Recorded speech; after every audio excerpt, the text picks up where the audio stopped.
Bonjour, je suis Chloé, journaliste et fondatrice de Microcanap. Je vous souhaite la bienvenue dans ce récap de l'actualité française du mois de juillet en moins de 20 minutes. Je précise qu'en deuxième partie d'émission, je parle de l'actualité de quelques villes basées en région Nouvelle-Aquitaine. Hey!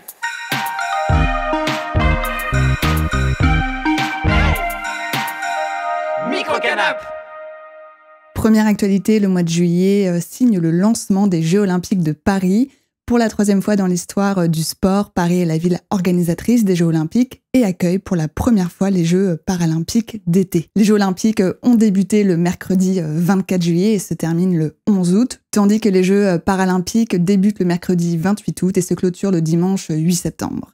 Et les Jeux de Paris ont officiellement battu le record de vente de billets dans l'histoire des Jeux, avec 8,7 millions de tickets vendus selon les chiffres communiqués lors du dernier point des organisateurs le jeudi 17 juillet. La cérémonie d'ouverture s'est déroulée le vendredi 26 juillet et a rassemblé 600 000 spectateuristes le long de la Seine sur 6 km, tandis que plus de 22 millions de téléspectateuristes ont regardé la cérémonie d'ouverture des Jeux Olympiques de Paris sur France 2 le vendredi soir. Pour ces Jeux Olympiques de Paris, d'une durée de 18 jours, 206 délégations s'affrontent autour de 28 disciplines avec un total de 10 500 athlètes. Et pour la troisième fois dans l'histoire des Jeux, le Comité international olympique, le CIO, a formé une équipe de réfugiés. Un nouveau sport est également représenté pour cette édition 2024, le breaking. Les Jeux de Paris, c'est aussi plus de 150 000 emplois et 31 500 volontaires. Le CIO s'est donné comme objectif d'être exemplaire en termes de parité, tant au niveau des emplois et des volontaires qu'au niveau des athlètes. Et c'est un pari réussi puisque c'est la première fois dans l'histoire des Jeux que la parité est atteinte au niveau des athlètes. Malgré des progrès notables en ce qui concerne les organisations des Jeux, c'est entre autres la première fois que des Jeux privilégient les bâtiments existants aux nouvelles constructions. Effectivement, seuls 2 sites de compétition ont été créés ainsi que le village des athlètes. Aussi, il y a eu 4 fois moins d'accidents du travail qu'habituellement sur les chantiers du bâtiment. Au total, on recense 167 ou 168 accidents du travail sur un total de 30 000 ouvriers mobilisés. Les Jeux de Paris sont quand même pointés du doigt pour l'interdiction du port du voile pour les athlètes françaises durant ces Jeux, ou encore pour les délogements des étudiants de certaines résidences du Crous, des opérations d'expulsion et de délogement de personnes sans abri, de migrants, des dispersions de personnes usagères de drogue, et des pressions exercées sur les personnes travailleuses du sexe. Enfin, à l'heure où je tourne cette vidéo, la France est en deuxième position avec 5 médailles d'or, 8 médailles d'argent, 3 médailles de bronze, ce qui fait un total de 16 médailles olympiques. Car oui, je le rappelle, les Jeux, c'est avant tout une compétition entre délégations, le but étant de remporter les Jeux olympiques ou d'être sur le podium à la fin des Jeux. Et pour terminer à ce sujet, si vous voulez en apprendre plus sur l'histoire des Jeux et rentrer plus dans le détail de ce que je viens de vous énoncer, je vous mets des liens en description de cette émission. Pour rappel, les Jeux Olympiques modernes ont pour but de rassembler des personnes de différentes parties du monde et d'encourager la paix entre les nations voisines. Deuxième actualité, cela concerne la politique en France. Alors il y a de nombreux sujets à aborder, notamment les législatives, les élections à l'Assemblée nationale, le ou la Première ministre. J'ai tenté de rester concise tout en vous détaillant les principales informations à retenir. Si vous n'avez pas tout suivi concernant la dissolution de l'Assemblée nationale, je vous invite à regarder le récap actu du mois de juin, dont je vous mets le lien en description de cette émission. Avant toute chose, je vais répondre à la première interrogation qui est quand est-ce qu'un ou une première ministre va être nommée? Car en effet, des élections législatives entraînent automatiquement un changement de gouvernement, c'est-à-dire un changement de Premier ministre et plus largement de tous et toutes les ministres. Emmanuel Macron a indiqué dans une interview accordée à France 2 le mardi 23 juillet, sa première allocution depuis les législatives, qu'il ne nommera pas de nouveau gouvernement avant la fin des Jeux Olympiques à la mi-août. À ce moment-là, le président semble donc choisir d'ignorer la proposition, 1 heure plus tôt, du nouveau Front populaire de nommer Lucie Castet comme première ministre. Cette proposition de nommer Lucie Castet comme première ministre survient après 2 semaines de difficultés pour la coalition du nouveau Front populaire à s'accorder sur un nom. En fait, le chef de l'État estime que, et je cite, « Personne n'a gagné et qu'il serait faux de dire que le nouveau Front populaire a une majorité, quelle qu'elle soit. » Pourtant, comme le veut la tradition, au lendemain des résultats, le Premier ministre Gabriel Attal a présenté sa démission au président de la République. Seulement, Emmanuel Macron ne l'a pas accepté pour, je cite, « assurer la stabilité du pays ». Finalement, le 16 juillet, le président Emmanuel Macron est, entre guillemets, revenu sur sa décision et a accepté la démission du gouvernement de Gabriel Attal. Là, le président a annoncé que le gouvernement de Gabriel Attal assurera, et je cite, l'expédition des affaires courantes jusqu'au choix d'un ou d'une nouvelle première ministre. Troisième info à ce sujet, parlons des résultats de ces élections législatives et de leur impact. En fait, cette année, les élections législatives se sont déroulées le 30 juin et le 7 juillet dernier, des suites de la dissolution de l'Assemblée nationale par le président de la République, Emmanuel Macron. Pour rappel, les élections législatives sont généralement organisées tous les 5 ans des suites des élections présidentielles et permettent aux citoyens et citoyennes françaises d'élire les 577 députés de l'Assemblée nationale pour occuper les 577 sièges de l'Assemblée. C'est d'ailleurs pour ça qu'au moment des résultats, on parle en termes de sièges et non en termes de nombre de voix. Alors les résultats de ces législatives, entre guillemets surprises, ont déjoué tous les pronostics. En effet, les instituts de sondage annonçaient le Rassemblement national en tête, et c'est finalement le nouveau Front populaire qui est arrivé en tête et qui a obtenu une majorité relative avec 182 sièges. Ensemble a obtenu 168 sièges, le Rassemblement national dont LRRN a obtenu 143 sièges. Et depuis 1958, la coalition gagnante n'a jamais été à ce point loin de la majorité absolue. Quatrième info à ce sujet, au premier tour, plus de 9 millions de personnes ont voté pour le Rassemblement national et plus de 8 millions de personnes ont voté pour le Rassemblement national au second tour, ce qui place le parti en tête aux 2 tours en nombre de voix. C'est le deuxième plus gros total de l'histoire du parti, derrière les 13,3 millions de voix en faveur de Marine Le Pen au second tour de la présidentielle de 2022. Alors pourquoi le RN arrive en tête en termes de nombre de voix mais n'arrive pas en tête en nombre de sièges ? Eh bien, c'est simple. En fait, le RN avait un candidat dans plus de circonscriptions que les autres partis, mais entre les 2 tours, environ 220 candidats de gauche et de droite se sont désistés pour, et je cite, faire barrage au RN. 2 tiers des triangulaires sont donc devenus des duels, et ces duels ont été perdus par le Rassemblement national. Ces nombres de voix supérieurs, ils soulignent donc simplement la présence du RN dans plus de circonscriptions que les autres partis. Il y avait donc plus de candidats du Rassemblement national au second tour de ces élections. Par contre, ce qu'il faut retenir, c'est qu'en cas de triangulaire, le RN est majoritairement ressorti en tête. En fait, c'est la première fois sous la Ve République que l'extrême droite est le premier parti en termes de voix, au premier comme au second tour des législatives. C'est également la première fois que le RN possède autant de sièges à l'Assemblée nationale. 5e info à ce sujet, l'Assemblée nationale s'est réunie pour élire le bureau de l'Assemblée. Cette période d'élection débute toujours avec l'élection du ou de la présidente de l'Assemblée, le deuxième jeudi qui suit le deuxième tour des législatives, comme le prévoit l'article 12 de la Constitution. Le jeudi 18 juillet à 15h, les députés ont élu Yaël Braun-Pivet, candidate d'Ensemble pour la République, par 220 voix sur 569 exprimées. Elle était déjà la présidente de la précédente Assemblée, et cette réélection de Yaël Braun-Pivet, elle est contestée par des députés de la France Insoumise et d'autres députés de plusieurs groupes du nouveau Front populaire qui ont saisi le Conseil constitutionnel. En effet, ils affirment que la députée Renaissance n'aurait pas été réélue si les ministres démissionnaires, et ils sont 17, n'avaient pas eu le droit de vote. En effet, Yaël Braun-Pivet a été réélue avec seulement 13 voix d'avance sur le candidat du Parti communiste français, André Chassaigne. L'élection de Yaël Braun-Pivet à la présidence de l'Assemblée nationale a permis de constater officiellement la constitution de 11 groupes politiques de l'Assemblée nationale. Ensuite, le vendredi 19 juillet, l'Assemblée nationale a procédé à l'élection du bureau de l'Assemblée. Le bureau est composé de 22 membres qui doivent représenter les 11 groupes politiques de l'Assemblée. Et enfin, dernière info à ce sujet, le samedi 20 juillet, les 8 commissions permanentes de l'Assemblée se sont réunies à huis clos pour élire leur bureau. Si vous voulez connaître plus en détail la composition de ces groupes et aussi tout simplement le fonctionnement du bureau, je vous mets plusieurs liens en description de cette émission.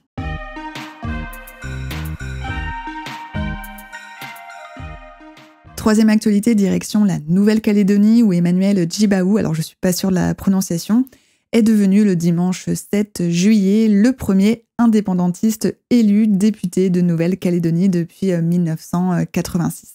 À ce propos, en Nouvelle-Calédonie, les rassemblements ont été interdits durant le second tour des législatives du samedi 6 au dimanche 7 juillet et le couvre-feu a été prolongé.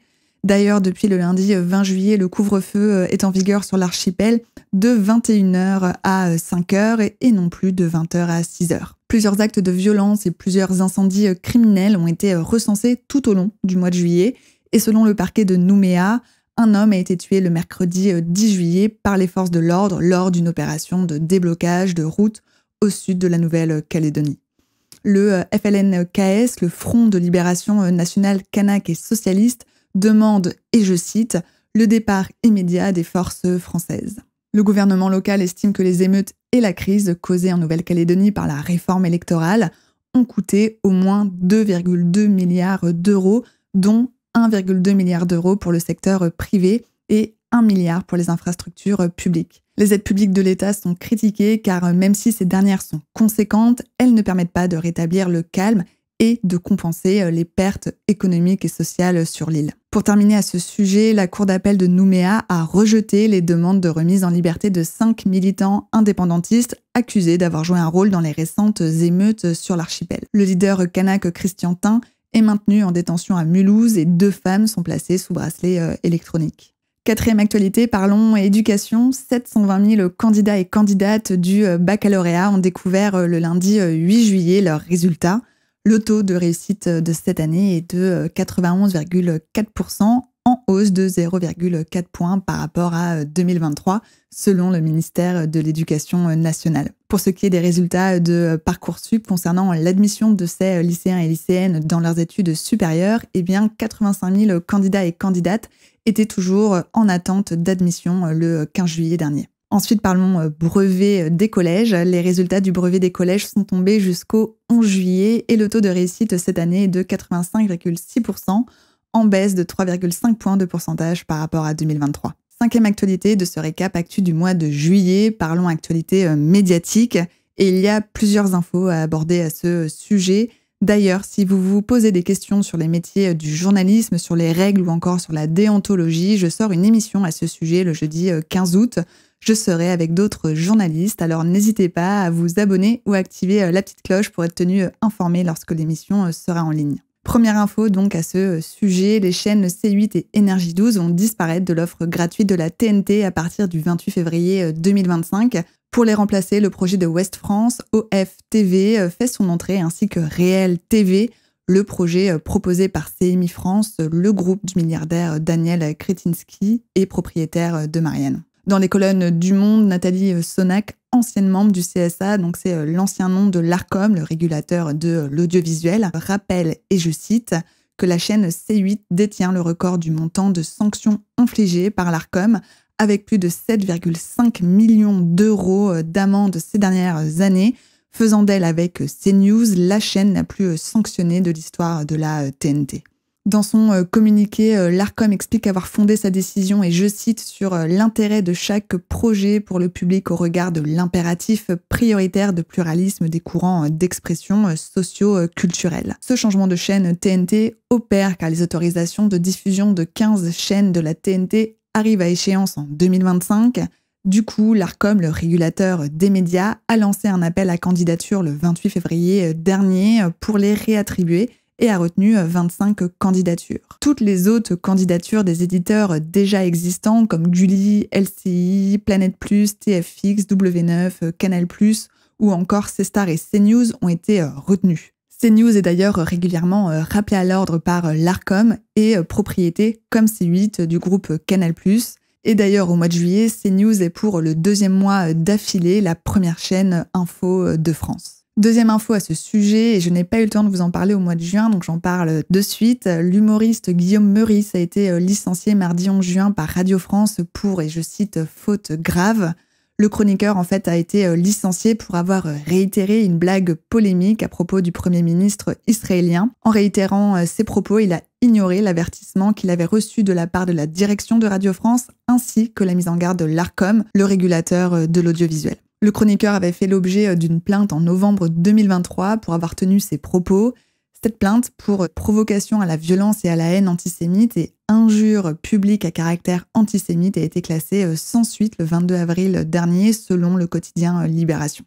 Les syndicats de Radio France et la rédaction de France Inter avaient d'ailleurs demandé à leur direction de, et je cite, renoncer à une décision de licenciement de l'humoriste Guillaume Meurice, estimant que, et je cite, cela créerait un précédent grave pour la liberté d'expression. Troisième info à ce sujet, le jeudi 17 juillet, l'Arcom a annoncé renforcer son contrôle du pluralisme sur les antennes de radio et de télé en précisant, et je cite, qu'un déséquilibre manifeste et durable dans l'expression des opinions pourrait être à l'avenir sanctionné. En fait, le régulateur de l'audiovisuel, l'Arcom, répond à une demande du Conseil d'État, la plus haute juridiction administrative en France, qui remonte au mois de février dernier. En effet, le Conseil d'État a demandé à l'Arcom d'être plus intransigeant vis-à-vis des médias et de leurs obligations légales relatives à l'honnêteté, à l'indépendance et au pluralisme de l'information.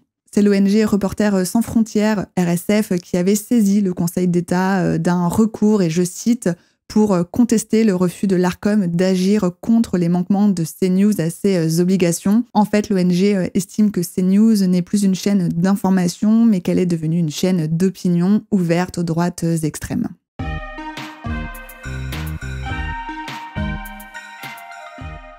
Sixième actu, cela concerne les droits humains. Alors, première info, le quotidien de gauche, l'Humanité, a révélé le jeudi 18 juillet l'existence d'un projet baptisé Périclès.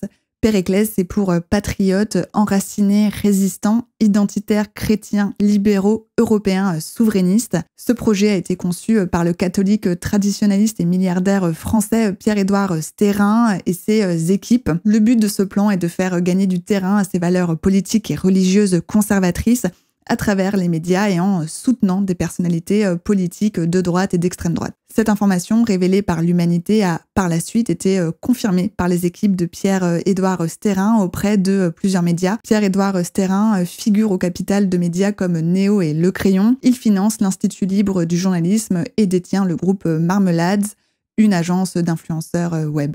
Deuxième info, le jeudi 25 juillet, environ 200 associations internationales ont salué, et je cite, une victoire pour les femmes après que la Cour européenne des droits de l'homme, la CEDH, ait fait part de sa décision de valider la loi française qui pénalise les clients de la prostitution. Troisième info, pour répondre à la crise du logement, 688 communes ont été reclassées en zone tendue en matière de logement. Concrètement, être classé en zone tendue permet à ces communes d'accueillir plus de logements locatifs intermédiaires et offre la possibilité aux futurs propriétaires d'accéder aux prêts à taux zéro. Ces logements locatifs intermédiaires sont destinés aux classes moyennes et leurs loyers sont inférieurs de 10 à 15% par rapport au marché locatif local. En réalité, cet arrêté concrétise un engagement pris en mars dernier par les ministres de l'économie Bruno Le Maire et du logement Guillaume Kasbarian. Quatrième info, 8 décrets de la loi immigration ont été publiés mardi 16 juillet au journal officiel en pleine démission du gouvernement et alors que le nouveau Front populaire avait promis de l'abroger. Ces décrets sont décriés par la gauche et les militants des droits humains. Par exemple, l'un de ces décrets concerne le refus ou le retrait d'un titre de séjour en cas de non-respect, et je cite, des principes de la République. Alors si vous vous posez des questions au sujet de l'immigration en France, j'ai réalisé une émission à ce sujet, je vous mets le lien en description de cette émission. Cinquième info, le nombre de détenus en France a atteint un nombre record selon les chiffres publiés par le ministère de la Justice. Le 1er juin, 77 880 personnes étaient incarcérées contre 77 647 le mois précédent. Au 1er juin, les prisons françaises comptaient 61 694 places opérationnelles. Cette situation contraint ainsi 3 322 détenus à dormir sur un matelas posé au sol contre 2 336 il y a un an. Plus globalement, en France, la surpopulation carcérale s'aggrave avec une hausse de 5,7% en un an. Sixième info, en France, les services de renseignement surveillent de plus en plus de personnes. Au total, 24 000 personnes ont été surveillées en France en 2023, soit 15% de plus qu'en 2022. Et 9% de plus qu'en 2019. C'est ce que révèle dans son rapport publié le jeudi 28 juin dernier la Commission nationale de contrôle des techniques de renseignement, la CNCTR, sorte de gendarme du renseignement national. La CNCTR alerte sur, je cite, les intrusions qui se multiplient via des micros, des téléphones piégés, de l'espionnage informatique, et elle réclame de renforcer le cadre législatif des espions et d'augmenter le contrôle de leurs activités. Septième actu, la France a été secouée par plusieurs manifestations et plusieurs grèves dont je vous explique les raisons tout de suite. Le samedi 6 juillet, les agents et les agentes du Centre Pompidou, un musée d'art moderne à Paris, sont entrés en grève entraînant la fermeture des portes du musée le samedi 6 juillet. Les agents et les agentes réclament une prime JO journalière pour tous les agents et agentes qui travailleront pendant les Jeux. Le syndicat national des musées et domaines CGT a déposé un préavis de grève du 21 mars au 8 octobre. Et selon Dominique Fasquelle, secrétaire général adjoint CGT Pompidou, la direction n'a pas exprimé de réponse écrite ni accepté les sollicitations de demande de rendez-vous des agents syndiqués CGT. Et selon Dominique Fasquelle, et je cite, « La direction affirme qu'il y aurait une prime JO, mais nous ne savons pas comment cette prime va être ventilée. » Du 16 au 21 juillet, plusieurs milliers de personnes se sont rassemblées pour protester contre des projets de méga-bassines et pour demander aux élus de se prononcer sur un moratoire. Alors un moratoire, c'est un terme juridique qui désigne une décision d'accorder un délai ou une suspension volontaire d'une action, donc là en l'occurrence les projets de ces méga-bassines. Ce rassemblement survient 15 mois après celui de Sainte-Soline dans les Deux-Sèvres. Pour rappel, de violents échanges entre forces de l'ordre et manifestants ont eu lieu durant cette manifestation, à tel point que ces actes ont mené la Ligue des droits de l'homme, la LDH, à conduire un rapport dont la conclusion incrimine l'État et souligne un usage, et je cite, « disproportionné des armes ». Cette année, les soulèvements de la Terre ont donné pour consigne, et je cite, de ne pas aller à l'affrontement avec les forces de l'ordre. Les soulèvements de la Terre ont également organisé un village de l'eau qui s'est tenu dès le mardi 16 juillet, avant les 2 journées de manifestation prévues à Melle le 19 juillet et à La Rochelle le 20 juillet. Ces 2 manifestations ont été interdites par les préfectures. Au village de l'eau, des discussions, des tables rondes, des concerts et des formations sur le thème, entre autres des manifestations et des violences, se sont déroulées. Puis, le 19 juillet, un cortège est parti du village de l'eau à Melle, dans les Deux-Sèvres, pour rejoindre une manifestation prévue à Saint-Sauvent, dans la Vienne, sur le site d'une future bassine. Les manifestants et manifestantes ont vu leur trajet bloqué et les participants et participantes se sont divisés en plusieurs cortèges pour tenter de rejoindre leur objectif. L'un de ces cortèges a décidé d'arrêter de poursuivre son chemin après que l'emploi de grenades lacrymogènes par un ou plusieurs gendarmes ait déclenché un incendie à Migny-aux-Anses dans la Vienne. Le samedi 20 juillet, des opposants aux bassines se sont rassemblés dans le parc de Charruillet à La Rochelle, le but étant de bloquer symboliquement le port de commerce pour dénoncer les pratiques de l'agro-industrie. Il y a eu de brefs affrontements qui ont fait, selon les autorités, 9 blessés légers. 7 personnes ont été interpellées et un supermarché a également été vandalisé par des casseurs. Pour terminer à ce sujet, selon la préfète des Deux-Sèvres, aucun des sites potentiellement visés par les personnes regroupées n'a été atteint, mais une consoeur journaliste m'affirme que l'un des cortèges a réussi à atteindre son objectif, et c'est aussi ce qu'affirment les collectifs naturalistes des terres et bassines Non Merci. Je vous mets le lien d'une vidéo de ces collectifs en description de cette émission. En fait, un cortège de 600 cyclistes a atteint une bassine du groupe agro-industriel Pampreuve et a utilisé, je cite, une méthode de désarmement expérimentale. En fait, le convoi de cyclistes a désarmé une méga-bassine à l'aide de lentilles d'eau larguées par cerf-volant, l'objectif étant que ces lentilles d'eau bouchent les pompes et les tuyaux de la bassine. Le jeudi 25 juillet, à l'appel de 72 organisations, dont Saccage 2024, Attaque France ou encore Youth for Climate, plusieurs centaines de personnes se sont rassemblées à Paris pour dénoncer, et je cite, les conséquences sociales des Jeux Olympiques de Paris sur les plus précaires. Le syndicat solidaire a dénoncé dans un communiqué, et je cite, une surexploitation des travailleurs et travailleuses, un recours abusif au bénévolat, des menaces d'atteinte au droit de grève, la destruction de l'environnement, ainsi que la perte de logement et le déplacement forcé des personnes qui vivent à la rue. Les associations dénoncent aussi les démantèlements de campements illégaux majoritairement peuplés de migrants. Maintenant, passons à l'actualité de quelques villes situées en région Nouvelle-Aquitaine. Et première actu à Poitiers, où le député de la Vienne, Sacha Houlié, a annoncé le mercredi 10 juillet ne pas siéger à l'Assemblée au groupe Renaissance, renommé Ensemble pour la République. Il a ensuite exprimé son souhait de former un groupe qu'il n'a pas réussi à former. Il siège donc en tant que député non inscrit et entend défendre son courant politique, je cite, la social-démocratie, le centre-gauche. Sacha Houlié s'est exprimé à de nombreuses reprises contre des positions du parti Renaissance, notamment contre la loi immigration. Deuxième actu, direction La Rochelle, où la ville a décidé de vendre aux enchères un hôtel particulier pour financer un centre social. En fait, le projet est de regrouper dans un seul et même bâtiment un centre social, une crèche et un pôle senior. La vente aux enchères de cet hôtel particulier se déroule entre le 23 et le 26 septembre et cette vente permettra de financer une partie de ce chantier dont le budget total est de 17 millions d'euros. Troisième actu, direction Limoges, où le couvre-feu pour les mineurs de moins de 13 ans est entré en vigueur depuis le samedi 6 juillet jusqu'au 2 septembre. De 23h à 6h du matin, toute personne âgée de moins de 13 ans sera reconduite à son domicile ou au commissariat le plus proche. Cette mesure concerne 9 quartiers prioritaires de la politique de la ville, à savoir Beaubreuil, Val-de-Laurence Sud et Nord, Les Coutures, Bellevue, le Vigenal, la Bastide, les Portes Ferrées, le Sablard et le centre-ville. Je vous remercie d'avoir regardé ce récap actu du mois de juillet. N'hésitez pas à vous abonner à la chaîne YouTube si vous souhaitez soutenir ce projet de médias indépendants. D'ailleurs, Microcanap est aussi disponible en version audio sur Deezer, Apple Podcasts, Spotify. Et en plus du récap actu du mois, je sors une émission un jeudi sur 2 où j'évoque un sujet d'actualité et de société française. Dites-moi en commentaire ce que vous souhaitez que j'aborde comme sujet. Je vous retrouve à la fin du mois d'août pour un nouveau récap de l'actualité française. Microcanap!